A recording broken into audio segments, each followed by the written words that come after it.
And like magic, no time elapsed. Okay, so what we're going to do is we're just going to sift this through. Now, if you don't have a sifter like this, you don't need to panic yourself. All you need to do is take a whisk. This actually does tell you to whisk the ingredients, but basically what it really is telling you, it wants it sifted in. So we've got our sifted. We're going to put our dry ingredients off to the side. Now we're going to work on our wet ingredients. And in a separate bowl, you're going to beat your eggs together with the vegetable oil, the granulated sugar, the brown sugar, and the vanilla. And then you're going to add your carrots to the mix. So we're going to get kind of a bigger bowl. And this time we are going to use the glass bowl.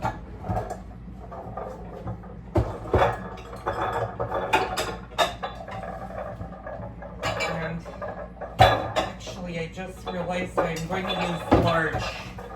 That's quite a bit of carrots and stuff that we're going to be putting into this mixture. So, what it wants, okay, it says in a separate bowl, large eggs, beat together your eggs, vegetable oil, and granulated sugar. So the sugars are going to take 1 cup of each, and you want to make sure that you pack your brown sugar. So let me get my eggs out, and this is using 4 large eggs.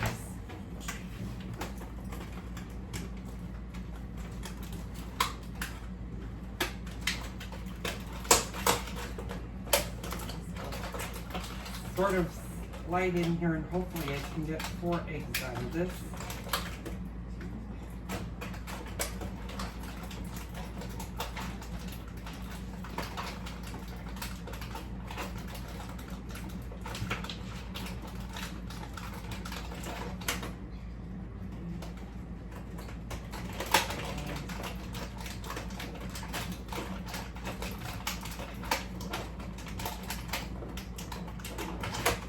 And eggs are actually another thing that Costco says not to buy at Costco, but I use an enormous quantity of eggs when I'm baking or if I'm making dumplings and stuff like that. So it's actually cost efficient for me to do them at Costco versus doing them anywhere else.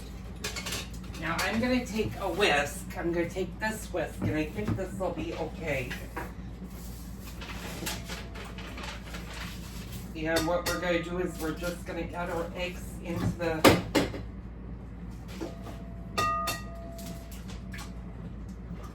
mixture really fast. So that's 3rd egg. And the 4th egg.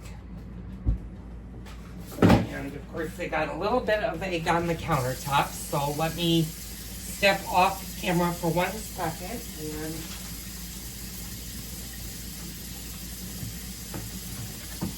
again, I'm going to do that. Okay, so now what we're going to do is we're going to whisk together our eggs, and of course you guys can't see this. So I'm going to bring you guys in closer to show you what we're doing. Is we're just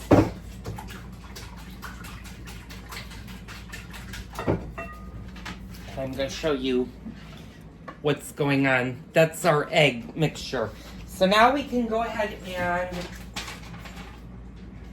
we're going to beat the eggs with the vegetable oil, and we need 1 cup of vegetable oil. So I'm going to use the baby cup because this is exactly 1 cup.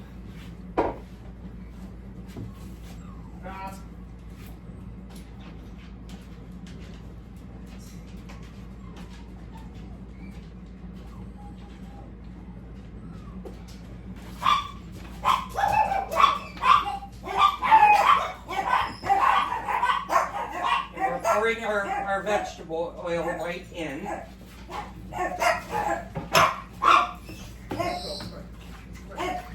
You just want to give that a little bit of a whisk. Now we're going to add our sugar. I'm going to start with the granulated sugar. And you know what? If you used a measuring cup for the flour. If you have extra measuring cups, go ahead and grab your extra measuring cups. But I'm just going to use this one because it's not too bad. I might have to use, yes, that's what I thought I would have to do. I'm going to grab my half a cup.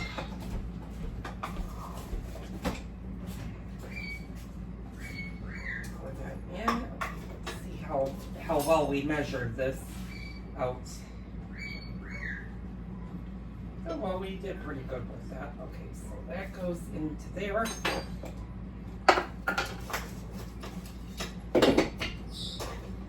And now we're going to do our brown sugar. And like I said, the recipe doesn't specify between the light and the dark brown sugar, but take my word for it, if you're going to make a carrot cake, it's better off using the light versus the dark, because the dark is going to just mean that your carrot cake is going to be a really, really dark color when it comes out. And you want a nice, pretty carrot cake.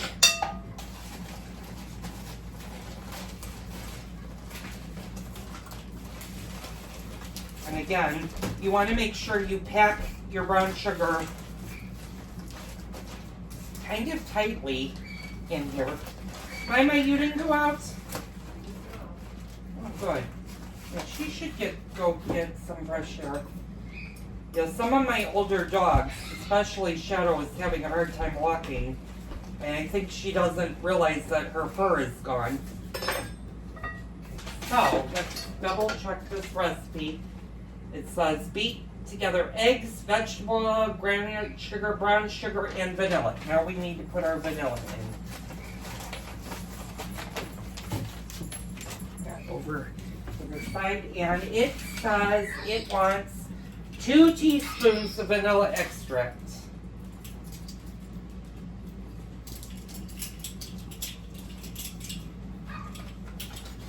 So we're going to give it 2 teaspoons, and I think this is pretty much going to finish off this vanilla. So that's 1 and 2.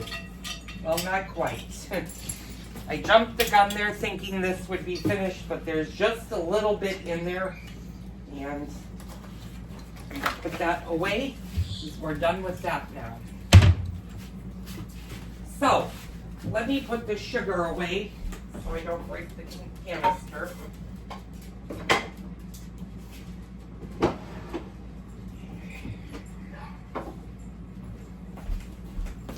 And I'm going to take my measuring cups because those are pretty much done. And we're just going to beat this now.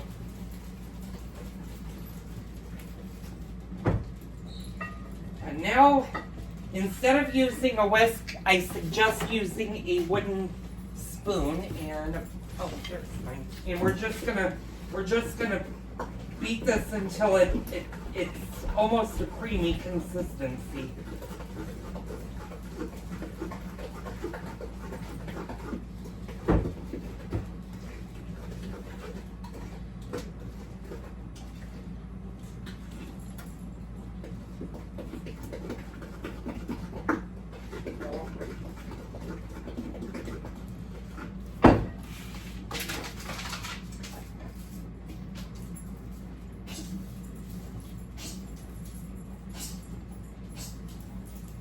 Okay, now what we're going to do is we're going to add our carrots to the mix.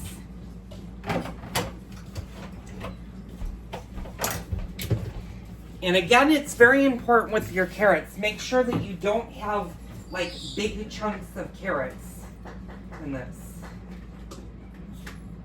And I just found one. So I'm going to put that actually in the garbage can.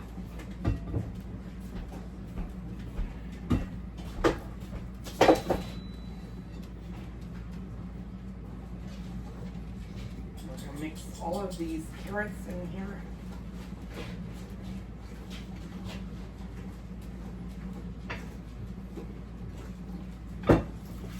Now we're going to alternate the dry ingredients about half a cup at a time until it all comes together, And then we're going to add our nuts. Now, with our nuts, I already bought the chopped walnuts, so I don't need to chop them. But I do need to add the raisins to this. So we're going to do that first. And I think I put a lot more carrots than what this recipe calls for, but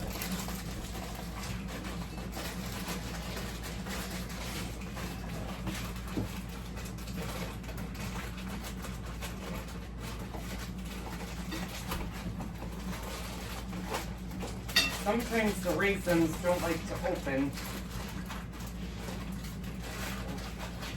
I'm using dark raisins versus light raisins. And I think I'm going to do a good amount of raisins in this. Because you want a nice moist cake.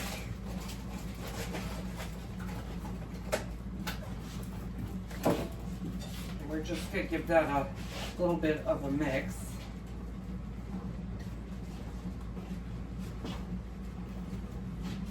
Now we're going to add our dry ingredients. And we're going to add about a half a cup at a time. So we're going to add our first half cup. And you're just going to mix it until it starts to come together.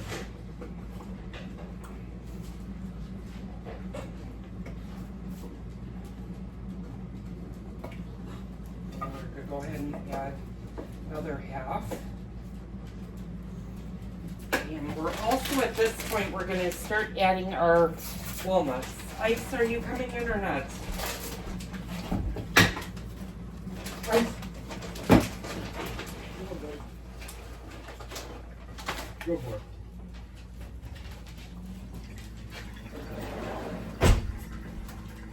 You don't want to overbeat your mixture. You just want to do it until it fully incorporates.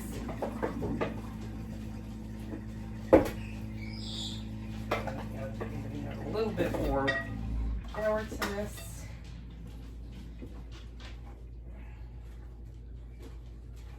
And we can add maybe a little bit more of the walnuts, although I put quite a bit in here.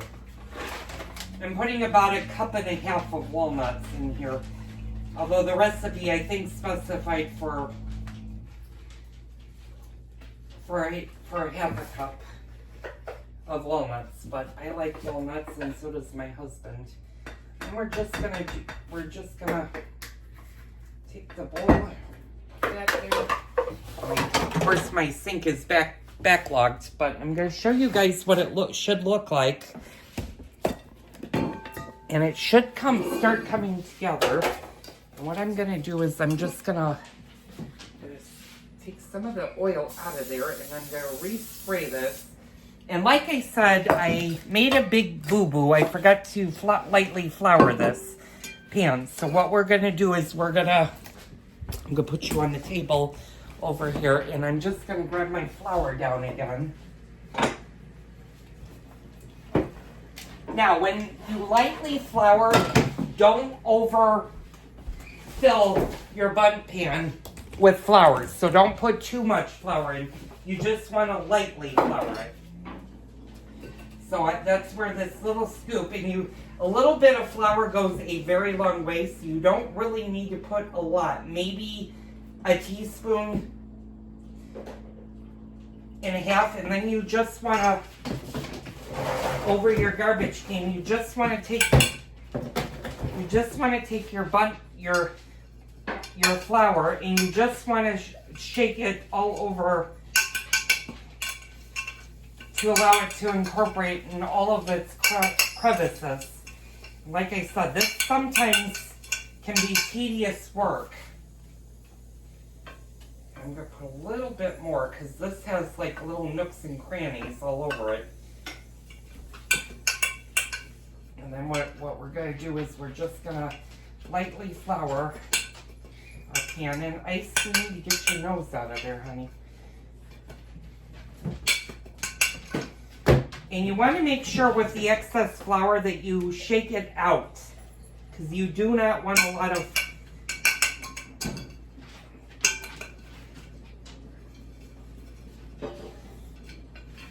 So that's what they mean by lightly floured. Now what we're going to do is we're going to stir the remaining batter. And I need to move this, otherwise that's going to melt. And I will not be a happy camper. And we're just going to incorporate the rest of the flour with the mixture. And again, you want to be careful that you're not over mixing your cake batter. And this smells heavenly.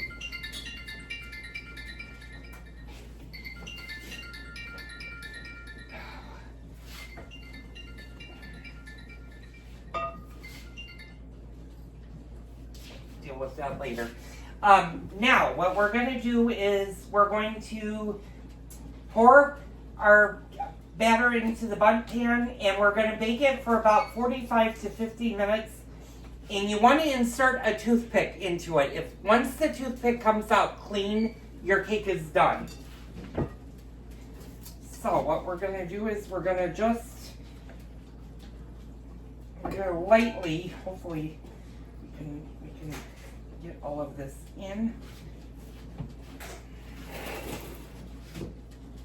And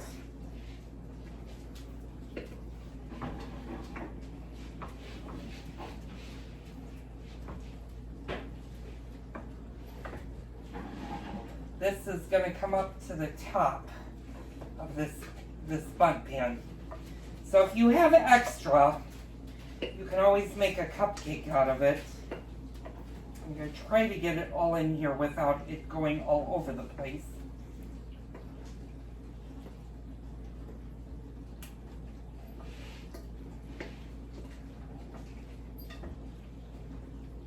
And that came up all the way to the top.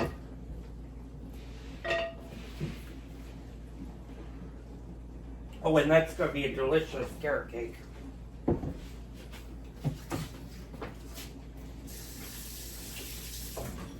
Okay.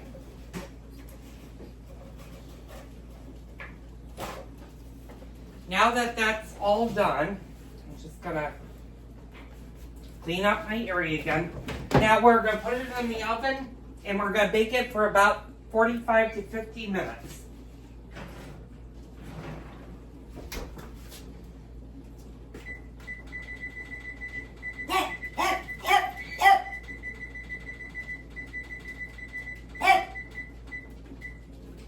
So I'm going to stop the video for now.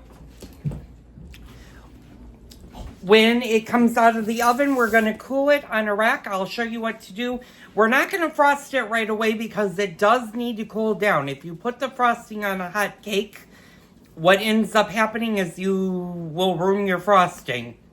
So we'll do that a little bit later. I'll show you that, and I'll show you what the final product looks like. So stay tuned.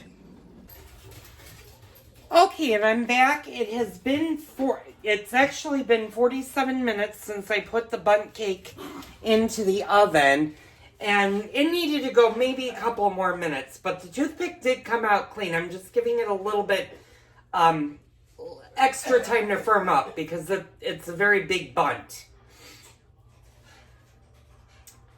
So we got 26 minutes. What I have is I have my cooling rack right here. And we're going to start cooling it in the bundt pan and then taking it out. You don't want to try to slide a bundt cake out immediately because what will happen is it will actually fall apart on you. So, I'm going to have my dogs be barking. Stop it, you guys. Okay, pardon me, Lacey. And that is our carrot cake right there. So like I said, I'm going to put it here and I'm going to allow it to start cooling on its own. Now, if this had been a pound cake, what we could do is put a plate under it and flip it. And that's exactly what we're going to have to do. I'm going to have to put it on a cake stand and do that when I go to frost it. Now, we're not doing the frosting right away because like I said, if you put on a frosting on a hot cake, what happens is the cake just sucks up the frosting and you have a huge mess. So we'll do the frosting in a little bit. Now the frosting is very easy. I'd have to look at the recipe, but it's cream cheese, heavy whipping cream, and powdered sugar. Those are the 3 ingredients you need for the cake. And this is actually not as hard as I thought it would be. Now let me actually, since it's just for my husband and I'm actually going to take my knife and I'm going to just stick it all the way down and make sure. And you know what? The cake is actually not done because that's not clean. So I am going to stick it in the oven for maybe another, based on that, probably another 5 to 10 minutes. And if you bake often, or you have baked a lot in the past, you can kind of tell if your cakes are going to be done or not. Now, when I pulled that out and looked at it, I could kind of tell that it wasn't done. That it was still a little bit more moisture rich in there. So, we're going to give it another 10 minutes. So, in the meantime, I'm going to go grab my recipe. Let me go grab my recipe. And for the frosting, what we're going to do is it is going to be 8 ounces of cream cheese softened. So you want to pull your cream cheese out of your refrigerator and soften it like butter. Now you can use the generic brand of cream cheese. You can use the Philadelphia. I'm going to use the Philadelphia cream cheese, and it's 1 package is 8 ounces. So it's 8 ounces of this, half a cup of heavy whipping cream, and it has to be heavy whipping cream. This recipe will not work with half and half. So it's got to be heavy whipping cream. A teaspoon of vanilla extract, a 1/4 teaspoon of salt, and 3.5 cups of powdered sugar. And your powdered sugar, if you guys are not familiar with powdered sugar is much different than granulated sugar. Powdered sugar is used predominantly in cakes and frostings, and I have some powdered sugar right here. I don't know if I have 3 cups worth, but we'll see. And like I said, I'm not going to go ahead and make the frosting right now because the cake is going to need at least an hour or longer to cool down before it can safely be frosted. Again, you don't want to frost a warm or a hot cake, especially if it's hot. If it's warm to the touch, you want to be careful how you proceed. You really want to ice a cold cake versus a hot cake. So, I'm going to let this finish. It's got about 7.5 minutes left to go. We'll check the cake. And if it comes out clean, then we'll pull it out of the oven. So, I'll be back in a bit. Okay, I'm back for 1 second. And I'm going to address something. I know I said Friday I was going to do the Hungarian goulash. And Saturday I'm going to do the Swedish meatballs. I'm going to slide those by 1 day. So they will be done this weekend. The Swedish meatballs are going to be done on Sunday, and the Hungarian goulash is going to be done tomorrow.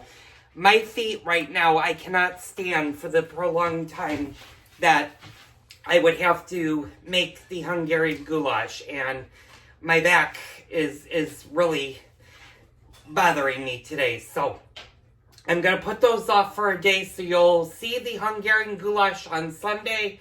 And on Monday, you'll see the Swedish meatballs. So, we got 5 minutes, and it smells really good in here. I can definitely smell the carrot cake. Now, when you put a toothpick in, it's easy to use the regular toothpick for round cakes, or even if you're doing a 9x13 cake pan. Bundt cakes are a little bit harder because you need to go all the way to the bottom of the bundt to see if the cake is actually fully cooked.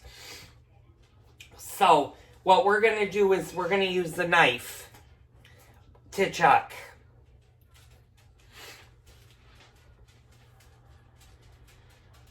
So we got, like I said, we got 4 more minutes, a little over 4 minutes, about 4.5 minutes to go. So I'm going to stop the video for a second. I'll be back as soon as it's ready to come out of the oven.